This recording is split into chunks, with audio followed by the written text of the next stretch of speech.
जय श्रीमन नारायण गुरुदेव जी। आपके चरणों में कोटि कोटि प्रणाम। जी जी। गुरुदेव मेरे 3 क्वेश्चन हैं। मैं ये पूछना चाहती हूँ, अगर कोई लड़की अपने आप से अपना चरित्र खराब करे तो उसको पाप तो वो लगेगा, अगर माता पिता ही उसका चरित्र खराब कर दे तो? माँ बाप अपनी बेटी का चरित्र खराब करें जी। तो माँ बाप कैसे खराब कर सकते हैं? हमारे साथ में ऐसा हुआ गुरुदेव। कैसे? क्योंकि पहले जब हमारा विवाह हुआ तो उस समय मैं 10-11 साल की थी। जब आपका ब्याह हुआ? हाँ, तो पर वो विवाह नहीं था, हमें बेचा गया था। आपको किसने बेचा? माता ने हमारी। आपकी माँ ने बेच दिया? किसको बेचा? जिनके साथ में विवाह किया उनसे पैसे लिए गए थे। तो वो कितनी उम्र का था? वो हमसे ज़्यादा उम्र के थे। कितने? ऐसे ही लगभग 19-20। वो 19 साल का था। जी। और आप उस समय कितने साल की थी? ऐसे ही 10-11 साल की जो पहला पीरियड होता है वो मेरी शादी के बाद ही आई।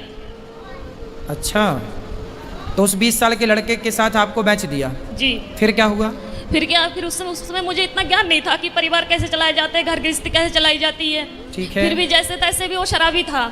हर रोज मारता था, कूटता था। इतना भी है कि जहाँ तक कि आदमियों को भी घर पे लेके आता था, शराब पिलाता था, मीट बनाता था, मच्छी बनाता था, उन्हें खिलाता था। रात के 11 बजे 12 बजे यहाँ से जाना, और पूरा गांव एक गंगवार का और एक सरदार पूरी रात घर पे रहेगा तो हर कोई उंगली तो मुझ पे ही उठाएगी ना। फिर कितने साल चला ये सब कुछ? 9 साल। फिर वहाँ पे एक बेटा हुआ, एक बेटी भी हुई। आपकी बेटी उस समय जब बेटा हुआ तब आपकी उम्र क्या थी? ऐसे लगभग 16-17 साल की थी। आप 16 साल की थी तब आपको बेटा हो गया? जी। ठीक है। फिर उसके बाद में वो मारने लगा, काटने लगा, शराब पी के कभी नाली में पड़ा रहता था, कभी गड्ढों में पड़ा रहता था, वहाँ से उठा उठा के लेके आओ। फिर जब वो ज़्यादा ही परेशान करने लगा तो मम्मी पापा ने वहाँ से घर ले आए। फिर मैंने उनसे ये कहा कि मम्मी ऐसा करो कि अभी मेरी दूसरी शादी मत करवाओ, हो सके वो आ जाए मुझे दोबारा लेने, या फिर मैं कहीं के काम करके खा लूँगी। तो बोला नहीं, तेरे साथ में बच्चा है, अगर बच्चा नहीं है, तेरे साथ में बच्चा नहीं होती तो कोई बात नहीं है, दुनिया तुझ पे ये कहेगी, अच्छी भी रहेगी तब भी दुनिया तुझ पे उंगली उठाएगी। फिर उन्होंने मुझे दूसरा जगह करवाया। दूसरी शादी कर दी? जी। वहाँ से भी पैसे लिए गए। फिर बच्चा हमारे साथ में थे। फिर वो बोल रहे थे कि अगर तू, पहले तो कहने लगे थे ये कि हाँ बच्चों को भी सही समझूंगा, फिर बाद में हमारे बच्चों को मारने लगे, कूटने लगे। उसे सही। कहाँ हैं अब? क्या है अब? मैं वहाँ से दूसरी जगह हूँ। अब उसको भी छोड़ दिया? जी। अब कहाँ हैं? अब मैं अपने आप से बैठी हूँ। तो अब ब्याह नहीं किया? नहीं, अपने आप से दूसरी जगह बैठी हूँ। दूसरी जगह बैठी हूँ मतलब? यानी कि तीसरी जगह बैठी हूँ मैं अपने आप से, किसी से भी। मतलब तीसरी जगह ब्याह कर लिया? जी। तो तीसरा वाला कैसा है? वो ठीक है, वो बच्चों को अपना रहा है? जी। तो अब हमसे क्या पूछना चाहती हो? मैं ये पूछना चाहती हूँ, जो मेरे साथ में हुआ इसका पाप कौन भरेगा? इसका पापी कौन है? जी। और दूसरी बात ये है कि जब हमारे बाबा को जब समय पूरा होने लगा था तो वो अस्पताल में एडमिट थे, तो उन्होंने मुझसे ये कहा था कि संगीता, कोई भी तुझे तेरी माँ को रोटी नहीं देगी, तू ही देना। तो ठीक है, मैंने वो वचन दिया उन्हें कि ठीक, मैं ही मम्मी को संभालूंगी। अब वो घर में इतनी दुखी करने लगी है कि हद से ज्यादा मेरे पूजा पाठ से। कौन दुखी करने लगा? मम्मी। आपकी माँ? हाँ, मेरे पास में रहती है। पूजा पाठ कुछ भी करो, हमेशा तंग करती। माला जपने जाती हूँ तो अंदर जाके फोन लगा लेगी, बात करने लगेगी और कहती है तू पूजा पाठ कर रही है, तुझे क्या मिल रहा है, ऐसे भगवान को मैं लात मारूं। तो अभी आप तीसरी के साथ खुश हैं? जी। तो फिर आप तो खुश है ना? जी। तो अब क्या दिक्कत है? अब दिक्कत यह है, जो मेरा तीसरा वाला पति है वो बात बात पे मुझसे झूठ बोलता है। अच्छा, क्या झूठ बोलता है? यही, कोई भी बात हो मैं इनसे ये बोलती हूँ कि जो भी बात हो सच बोलो करो, पर यह है कि जो भी बात करते ऐसा है कि इनकी दूसरी पत्नी भी है। अच्छा। हाँ। तो तीसरा वाला जो पति है उसकी ऑलरेडी पहले पत्नी है? जी। आप उसकी दूसरी पत्नी हो? जी। अच्छा। तो आपने ऐसे क्यों ब्याह कर लिया जिसकी ऑलरेडी थी? उन्होंने मुझे कुछ बताया नहीं थे पहले। मतलब तीसरे वाले ने भी आपको धोखे में रखा? पहले बताया नहीं थे कुछ भी। तो अब तो रखता है ना प्रेम से? हाँ, अब रखते हैं प्रेम से। अब आप ये पूछना चाहती हो कि ये पाप कौन किसके गले जाएगा ये पाप? जी जी, क्योंकि आपकी माँ। देखो, जब आप 11 साल की थी, 9 साल की 11-12 की, जब आप 11-12 साल की थी तब आपकी माँ ने आपका जबरदस्ती ब्याह कर दिया। जी। तो आपको ऐसा क्यों लगता है कि उस माँ ने बेचा? हो सकता है उस माँ ने ब्याह ही कर दिया हो आपका? नहीं गुरुदेव, वो घर वाले बोलते थे कि तेरे माँ ने 5,000 रुपए लिए कि 10,000 रुपए लिए। यदि उन्होंने पैसे लिए, तुझे डंगर की तरह हमने खरीद, यदि उन्होंने बेचा है तो फिर माँ पापी है आपकी।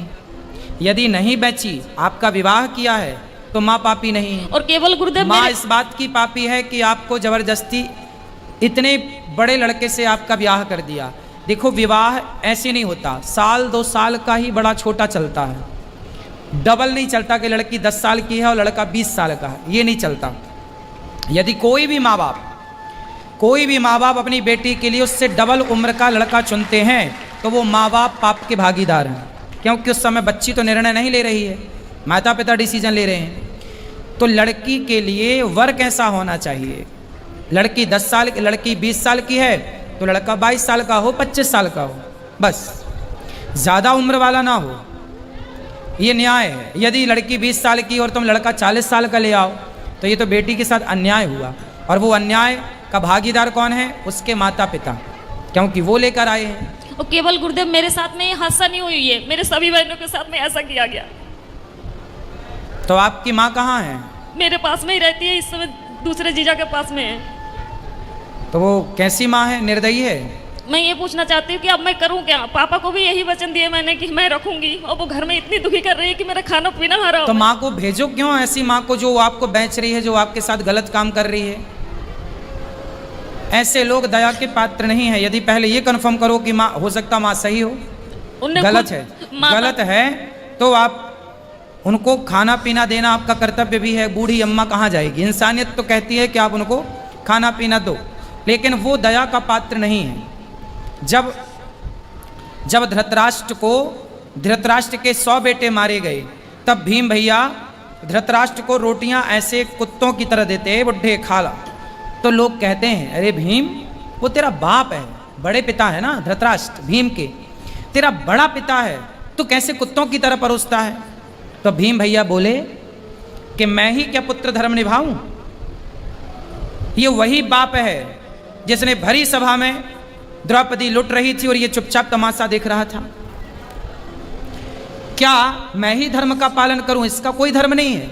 ये वही धृतराष्ट्र है जो भीम को गले लगाने के बहाने दबाकर मारना चाहा, वो तो भगवान ने दूसरा पुतला दे दिया भीम का। कुल मिलाकर के ये धृतराष्ट्र इस दया का योग्य नहीं है, दया का पात्र नहीं है। कुछ लोग दया के पात्र होते हैं, कुछ लोग दया के योग्य भी नहीं होते। फिर भी आप दया करके रोटी तो दो, सेवा तो कर लो। अब जो किया उसने वो पाप भोगेगी, आप क्यों पाप मोल लो, आप सेवा ना करके पाप क्यों मोल लो। आपके आश्रित है तो सेवा करना। घर में कलेश ये करती है ना कि जब मैं माला लेके बैठूं तो उसी कमरे में चली जाएगी, फोन लगा के बात करने लगेगी। हाँ तो उसको फोन लेके हटाओ, किससे बात करना बुढ़ापे में उसको, बहनों से कुछ नहीं तो हर मोबाइल लेके रख लो, बोले मोबाइल नहीं मिलेगा, फिर लड़ाई हो जाती है, घर में कलेश करने लगती है वो। तो फिर आप जानो और आपकी माँ जाने, मैं क्या करूं बताओ, क्या करूं मैं बताओ। आप मुझे कुछ बताइए ना कि मैं क्या तो बता रहा हूँ, मोबाइल लेके बंद कर दो, रख दो, और क्या कर सकती हो। घर में कलेश होते हैं, पूरे मोहल्ले वाले तमाशा देखते हैं, तो फिर क्या करें हम, बताओ हमें, बताओ हम क्या करें, क्या उत्तर दें आपके प्रश्न का, हम बताओ क्या करें। हम ये तो नहीं कह सकते कि आप निकाल बाहर करो। मेरा इच्छा तो यही है गुरुदेव, जब भले ही आप हमें गलत समझे। हाँ तो ठीक है, आपका मन है तो आप देख लो, जो आपका मन है वो करो, जो आपका मन है वो आप कर सकते हैं, स्वतंत्र हैं आप। यदि वो अपराधी हैं तो बिल्कुल आपको साथ में नहीं रखना चाहिए। और दूसरी क्वेश्चन ये है गुरुदेव, अगर किसी जगह में मेरी इज्जत नहीं होती हो, कोई इंसान मैं वहाँ पे जा रही, मुझे पानी को नहीं पूछता हो, क्या मुझे वहाँ पे जाना चाहिए? ना, वहाँ कदापि नहीं जाना चाहिए। आवत ही हर से नहीं नैनन नहीं स्नेह, तुलसी तहाँ न जाइए कंचन बरसे मेघ। वहाँ कभी नहीं जाना चाहिए जहाँ आपके जाने से सामने वाले को प्रसन्नता ना हो। हाँ तो वो जैसे मेरी सौतन है, जो हमारी सौतन है वो मेरे पास में आती है, हम बाहर रहते हैं यानी कि कमरे किराए पे लेके, तो वो जब आती है तो हम उसे चाय से लेके नाश्ता से लेके ऐसी कोई कमी नहीं छोड़ती हूँ कि उसे बुरा लगे। मम्मी चाहे सास हुए, चाहे बच्चे हुए, चाहे कोई भी हुए, पर वो लोग नहीं चाहते कि मैं उस घर में जाऊँ, और हमारे पति यही चाहते हैं कि मेरे साथ में तू चल, मैं क्या करूँ, दुविधा में फंसी हुई हूँ। पति हमारी यही चाहते हैं कि तुम जाया करो हमारे साथ। भाई जो आपकी सौतन है, पहले तो उसका ही अधिकार है ना आपके पति में। जी जी। आप तो बाद में आई हो जी। वो आपको क्यों स्वीकार करेगी? नहीं, उसने करवाई थी ये शादी। अच्छा, उसी ने करवाई थी? जी, उसकी मर्जी से हुई थी। क्यों करवाई उसने? अब ये तो मुझे नहीं पता, ये राज तो इन्हीं को पता होगा। तो वो आई आपकी सौतन? नहीं, वो नहीं आई है। कौन आया है? पति आए हैं। अच्छा, बात कराओ पति से। राधे राधे गुरु जी। जी जी आप ही हो पति परमेश्वर, दो दो पत्नियों के। तो बताओ आपने दूसरा विवाह क्यों कर लिया? हाँ जी। माइक पास में लो। हेलो। बेटा काम पे ध्यान दो, माइक पास में लो उनके। बताओ दूसरा विवाह क्यों किया आपने? सर जी वो तो गुरुजी मजे मजे में कर लिया ऐसी। हैं मजे मजे में? तो आपकी पत्नी ने आपको बोला था, पहली पत्नी ने, जी कि ब्याह कर लो? बोला नहीं था, लेकिन हम एक दूसरे से प्यार करते थे, प्यार में हो गया सब जो। आप किससे प्यार करते? इनसे? जी। तो जब आपकी पत्नी थी तो ऑलरेडी आपको अपनी पत्नी से प्यार नहीं हुआ? पत्नी से भी प्यार था, लेकिन इनसे प्यार हो गया तो फिर। तो पत्नी से प्यार था, पर प्यार आपकी ज़्यादा उमड़ रहा था, तो फिर और किसी से भी प्यार हो गया। कितनी उम्र, मतलब कितने साल पहले शादी की थी इनसे आपने? से लगभग 10 साल पहले। 10 साल पहले। कितने बच्चे हैं आपके? मेरे 6 बच्चे हैं। 6 बच्चे हैं। तो अभी भी कुछ और प्यार व्यार करने का मूड है? नहीं जी अब। तीसरा चौथा पांचवा? नहीं गुरुजी अब कुछ नहीं। हैं? अब कुछ नहीं बस। तो हो गया सब खाली प्यार? क्या अभी और हिचकोले मार रहा है? नहीं जी अब कुछ नहीं। तो अब बताओ, इनकी ज़िंदगी बर्बाद ना करो, इनका ध्यान रखो अब। नहीं गुरुजी इनका तो बराबर ध्यान रख रहे हैं हम। और आपकी पहली पत्नी ये तो कह रही है कि आपकी पहली पत्नी ने करवाई है आपकी इनसे शादी? हाँ जी। वो उस टाइम ऐसा कुछ मतलब दौर ही ऐसा हो गया था कि उनको बोलना पड़ा कि हाँ। तो आपकी पत्नी खुश है इनके शादी होने से, आपसे इनकी शादी होने से? आपकी पहली पत्नी खुश है? उस टाइम खुश थी, लेकिन अब कुछ नहीं है। अब बेचारी महिला करे क्या, उससे भी तो ज़िंदगी गुजारनी है, तो ना खुश तो भी खुश रहना पड़ेगा। चलो बेटा, पर ये सही है जो आपने किया? जी सही तो नहीं है, लेकिन उस टाइम तो अंजाम मतलब इतना वो नहीं था, लेकिन अब जाके पता चलता है कि हाँ सही नहीं है, लेकिन फिर भी हम निभाएंगे जहाँ जब तक जीवन है। अब निभाओ अच्छे से। लेकिन आपने भी बेटा गलत किया, किसी की बसी बसाई गृहस्थी में आपने एंट्री मारी। माइक दो इनको, पत्नी को माइक दो। मुझे इन्होंने पहले बताया नहीं थे कि मेरा विवाह हो चुका है। क्यों? एक बार फिर बात कर लो। क्यों आपने इनको क्यों नहीं बताया था कि आपका विवाह हो चुका है? गुरुजी ऐसा है, हमारे घर के पास ही में था इनका घर, तो इनको तो खूब पता है कि मेरा विवाह हो चुका है। ये आपके पड़ोस में रहती हैं? पहले पड़ोस में ही रहती थी, लेकिन हम फिलहाल गांव में से बाहर रहते हैं हम। आप गांव के बाहर रहते हैं? जी। तो इन्हें कैसे पता चलेगा कि आपका विवाह हो गया? हाँ जी। भाई आप तो बाहर चले गए ना कमाने। पहले एक ही गांव में रहते थे, तब आपका विवाह हो चुका था? हाँ जी। तो क्यों, आपको तो पता था? इनसे बात कराओ। ऐसा हुआ गुरुदेव, जब शुरू में इन्होंने वार्तालाप की, ऐसा हुआ था कि मैं बहन के घर से घर जा रही थी। हाँ। तो जिस गांव में मेरी शादी हुई थी, मम्मी ने करवाई थी दोबारा, उसी गांव के ये थे। तो बस पे जा रही थी, तो ऐसा तो जब धक्का मुक्की होते तो ये तो पता ही लग जाता है कि स्त्री को इसने किस तरीके से छुआ हमें। तो 2 बार उसने हाथ लगा, कोई बात नहीं, हो सके धक्के उक्के में लग गया। फिर तीसरी बात उसने पेट में हाथ चलाया, जब पेट पे हाथ फेरा तो उसी टाइम मैंने हाथ पकड़ लिए उसके, और हाथ पकड़ के खूब जूते और बस से उतार के बहुत मैंने इन्हें पीटा। किसको? उसी आदमी को। वो कौन था? वो बस का कंडक्टर था। ठीक है। हाँ, तो उसे मैंने खूब पीटा। तो इनके जो भाई है जे है, इन्हें जब ये भी बस चलाते थे उस समय, तो इन्हें जब पता लगा कि ऐसी बात हुई है तो ये अच्छा, ये बस ड्राइवर हैं? जी जी। और आप उसी बस में गई होंगी? ना, उस घर में दूसरी बस में थी।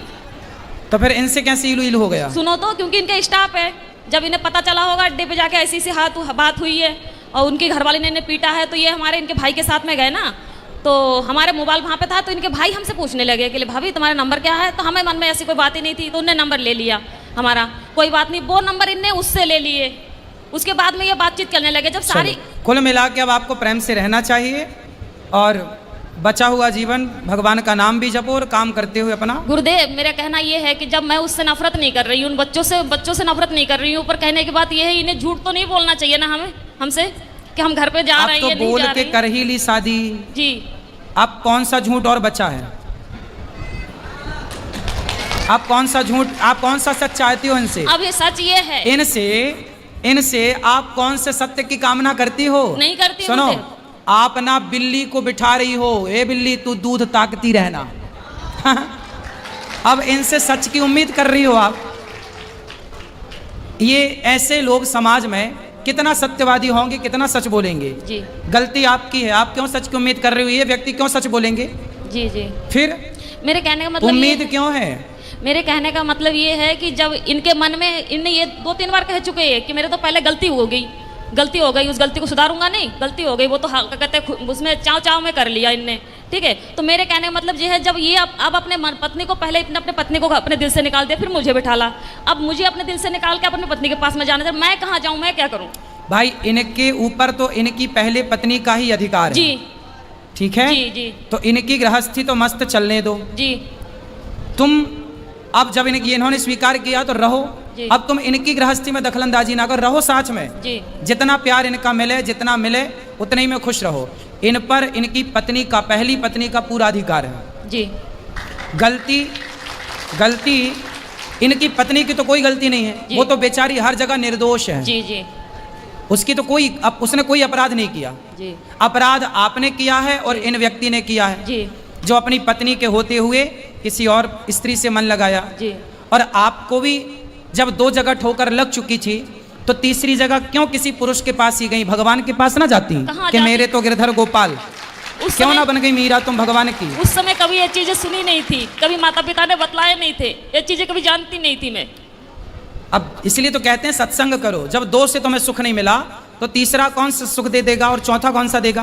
तो आप मुझे ये बताइए, अब मैं किससे उम्मीद लगाऊं? अब तो इसी के साथ रहो। रहती तो हूँ, रहूंगी भी, पर मैं कह रही मैं किससे उम्मीद लगाऊं? भगवान से और इस आदमी से। खड़े तो आपके बगल में, अब ये ला के देंगे सब। आपको क्या चाहिए बताओ, क्या कामना है आपकी बताओ? रोटी कपड़ा देते हैं ये आदमी के नहीं? जी। रहने को छाया देते हैं घर? जी। तो फिर अब क्या चाहिए बताओ? मैं खाली ये चाहती हूँ कि जैसे मैं इनसे कोई भी बात छुपाती नहीं हूँ, झूठ नहीं बोलती हूँ, तो ये बात पे मुझसे झूठ बोलती है, इसीलिए दिल क्या दुखता झूठ है। बोला ये बताओ? जैसे कोई बात हुई, हम इनसे ये कहते हैं बच्चों से बात होती है, बच्चों से बात करो, दीदी से बात होती है, इनकी घरवाली से, मैं दीदी से बात होती है, इंसान बोल तो सकते हैं कि संगीता आज घर पे बात हुई थी कि मम्मी हाँ को तो भाई सुनो, वो अपनी पत्नी से बात करेंगे तो आपको आपत्ति नहीं होनी चाहिए ना? नहीं होती है मुझे। वो अपने बच्चों से बात करें, वो अपनी पत्नी से बात करें, पहली पत्नी से, आपको क्या ऐतराज होना चाहिए? तो अगर पति कोई विपदा में हो तो जैसे ऐसा है कि इनके साथ में ये हादसा हुआ था, ये बिस्तर में पड़ गए थे 2.5-3 महीने के लिए, बिल्कुल लैट्रिन पेशाब सब घर पे ही करवाती थी गोदी पकड़ के। तो तब इनकी घरवाली आई तो आके जब देख के चली गई, उसके बाद में दोबारा फोन नहीं किया कि कैसे है कैसे नहीं है, ना उन्होंने दुख में साथ दिया। बेटा इन बातों में कोई सार नहीं है। जीवन में 2 रोटी मिल जाए, खा पी के भगवान का चिंतन करो। ये शरीर की इच्छाएं अब खत्म क्यों नहीं करती हो? इच्छा शरीर की नहीं, मेरे कहने का मतलब ये है कि मैं इनसे मन हटा सकती हूँ अब बस। अब देखो, अब जितना लगाई हो अब निभा लो। जब तीसरे से लगाई हो, नहीं हो हटा नहीं था तो लगाई काहे हो? नहीं हो पा रहा गुरुदेव। क्यों नहीं हो पा रहा? क्यों नहीं हो पा क्योंकि रहा? जो ठोकर मैंने पहले खाई उससे कई गुना ज्यादा ठोकर खाती हूँ। अभी तो फर्स्ट में आप बोली थी तीसरा वाला सही है, वो सब कुछ ठीक है, पर ये बात पे ऐसे जो बातें बोल जाते हैं। अरे बात का क्या है, कसमें वादे प्यार वफा सब बातें हैं, बातों का क्या क्या बोल जाते हैं, क्यों ध्यान रखती हो? अब तो भगवान का चिंतन करो और जैसा है अब रहो। मेरा पति मेरा देवता है, अंधा लंगड़ा बहरा खाना खोरा कैसा? तो अगर ये खुद ही कहे लड़ाई में बात की चली जा जहाँ जाने हो, फिर तो काहे लड़ाई करती हो? लड़ाई हमारी वजह से नहीं होती, लड़ाई इनकी वजह से होती। काहे लड़ते हो भैया? गुरुजी ऐसा है कि बात बात पे मुझ पे शक करती हैं कि ऐसा करते हो, कोई वैसा करते हो। शक करती हैं? आपको जी। शक करने का अधिकार है, मतलब आप शक करोगी। सच बोले तो भी झूठ, झूठ बोले तो भी झूठ। अब देखो, आप ये उंगली उठाओ एक और यहाँ रखो। 2 शादी किए हो ना, यही तुम्हारी सजा है। चुपचाप दोनों को निभाओ। ये पत्नी क्या बोलती है ध्यान मत दो, आप केवल रोटी कपड़ा मकान इनको दो, इनको खुश रखो, इनके बच्चों को पढ़ाओ लिखाओ और चुप रहो, है ना? 2 शादी किए हो तो अब निभाओ, अब भागो मत मैदान से। भाग नहीं रहे गुरुजी, लेकिन यही कभी जैसा तैसा बोल देती, तभी गुस्सा आ जाता, भी उल्टा सीधा हम बोल देते हैं। अब बोलेगी, बेचारी पत्नी है, और तो किससे बोलने जाएगी? पड़ोसी को बोलेगी? उसी को नहीं बोलने जाएगी, आप ही को बोलेगी। जब प्यार आपने इससे किया और इन्होंने भी आपसे किया है, तो फिर प्यार जब हुआ है तो लड़ाई भी तुमसे ही होगी। ठीक है, अब तो जैसे तैसे निभाओ, ठीक है? अब ये चुप रहेंगे और आप खूब बोला करो इनको। जी नहीं, हाँ, मैं इसलिए नहीं बोलती हूँ। घर पे लड़ाई केवल इसी कारण होते हैं कि ये झूठ बोलते हैं, इसी कोई कारण बात झूठ होते नहीं। हैं। अब नहीं बोलेंगे ये झूठ। अब बेटा सच बोल लिया करो, है ना? सच और बोला दूसरी बात करो। गुरुदेव, जब ये मुझे लेके गए, अब मुझे ये चीज समझ में आ रही है कि केवल अपने मतलब के लिए लेके गए। मेरा एक बेटा था, उसे अब क्यों? शास्त्र पहले ही चिल्ला रहे हैं, स्वार्थ लाग करें सब प्रीति, सुर नर मुनि जन की हरीति। तुम सुनती नहीं हो? शास्त्र तो सत्य कहते हैं कि इस संसार में कोई भी आपकी तरफ देख रहा है तो वो जरूर ना कोई स्वार्थ है आपसे, वरना क्यों देखेगा। 22 साल का लड़का हो गया है। किसका? मेरा। तो उसको पढ़ाओ लिखाओ, योग्य बनाओ। नहीं पढ़ाया, ना कोई पढ़ाया, ना कोई काम सिखाया, उसे कुछ भी नहीं। फिर ये जिम्मेवारी तो इनकी थी ना। हाँ जिम्मेदारी तो थी, क्यों उनको पढ़ाया लिखाया क्यों नहीं बेटा बच्चे को?